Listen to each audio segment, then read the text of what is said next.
Donc, nous avons Claudine Favre qui vient depuis 21 ans à l'espace et qui anime des ateliers de philosophie parce qu'elle est professeure de philosophie. Et aujourd'hui, elle ne travaille plus, mais elle intervient dans des conférences philosophiques à Biarritz. Donc, si ça vous intéresse, vous allez à Biarritz. Et voilà. Donc, Claudine, merci d'être à carte blanche et de parler de ta philosophie du bonheur. Ou tout autre thème, puisqu'après tout... Oui, bon, quand Anne m'a demandé est-ce que je te présente comme philosophe ou comme professeur de philosophie, je lui ai dit écoute, j'en sais rien. Et puis finalement, je vais parler de ça. Pour commencer, professeur de philosophie, c'est un fait. Je l'ai enseigné pendant 40 ans au lycée, donc je ne peux pas dire que je suis pas pour les philo. Philosophe, c'est autre chose. Depuis 2-3 ans, je réfléchis à ça. Enfin, dans la suite d'un auteur contemporain qui est Michel Foucault.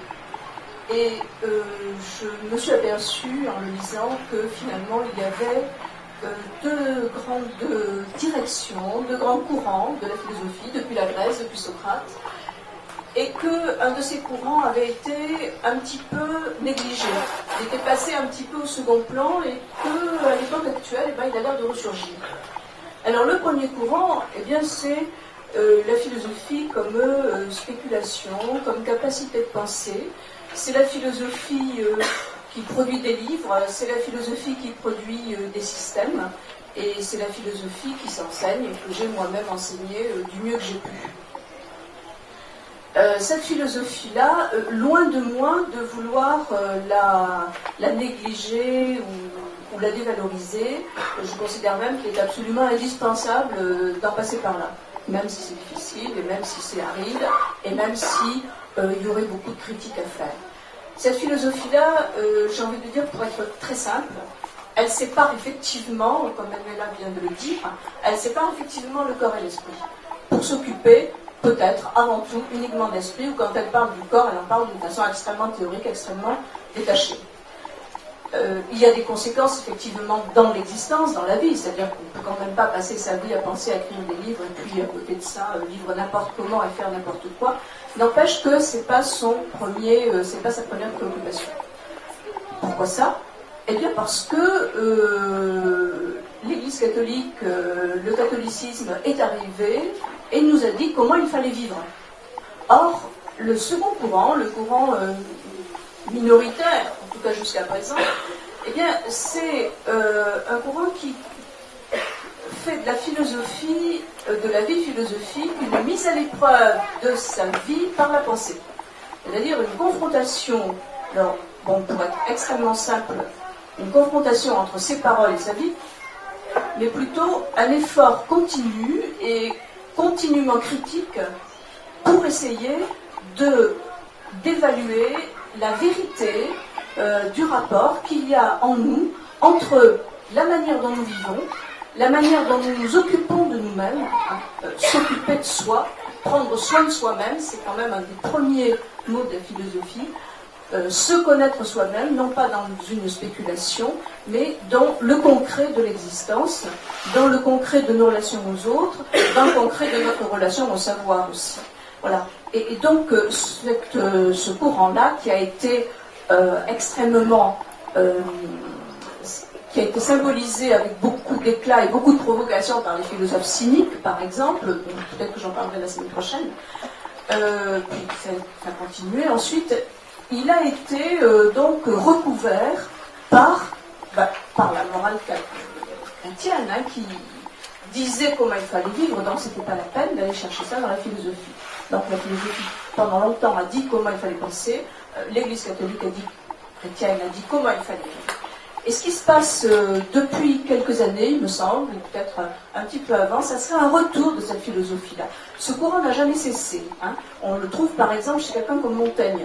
Et puis, ils ne sont pas exclusifs les uns des autres, l'un de l'autre. Plutôt, il y a des multiples passerelles, des multiples passages. Enfin, c'est pas du tout une opposition frontale entre les deux. Mais ce second courant, donc, je crois que actuellement, il est en train de revenir. Et on peut le voir à travers l'apparition de certains ouvrages et à travers peut-être les préoccupations de chacun, les préoccupations qui se font jour, les demandes qu'on peut entendre ici, par exemple, et dans les cafés philo, c'est-à-dire l'exigence d'une certaine rigueur, d'une cohérence, d'une vérité entre l'existence et la pensée et les paroles.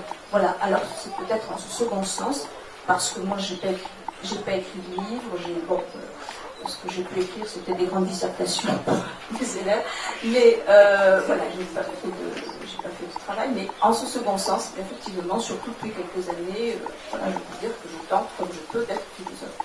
Voilà. Le bonheur, je sais pas s'il faut que je parle du bonheur. On en a déjà tellement parlé cette semaine. Je dirais, vous comprenez que dans la seconde acception, c'est pas garanti. Parce que, effectivement, examiner sans cesse sa vie, examiner sans cesse ses relations aux autres, et puis poser des questions embêtantes, non seulement à soi, mais aussi aux autres, et puis peut-être simplement par certaines décisions qu'on prend, et voilà, c'est, étonnant.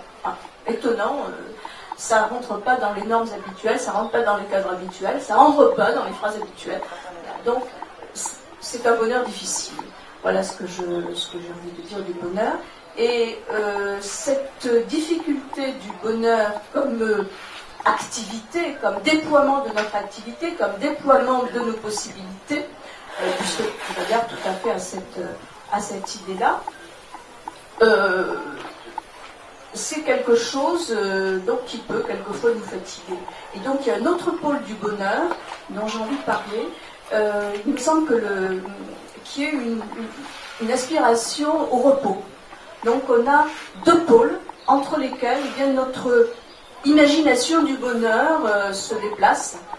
Entre un pôle qui serait l'activité libre, heureuse, débarrassée de toutes les entraves, une volonté de puissance, peut-être quelque part de toute puissance un peu illusoire, et puis de notre côté, ce qui ne serait pas sans risque non plus, la tentation du repos, j'ai envie de dire presque un cliché, parce que je sais bien que c'est pas la vérité des philosophies orientales, mais ça c'est le cliché que l'on aurait, c'est-à-dire du calme, le nirvana, la disparition, la dissolution du moi dans le tout, voilà. Donc entre les deux, je sais pas. Moi j'essaye de me bricoler mon bonheur comme je peux. Voilà.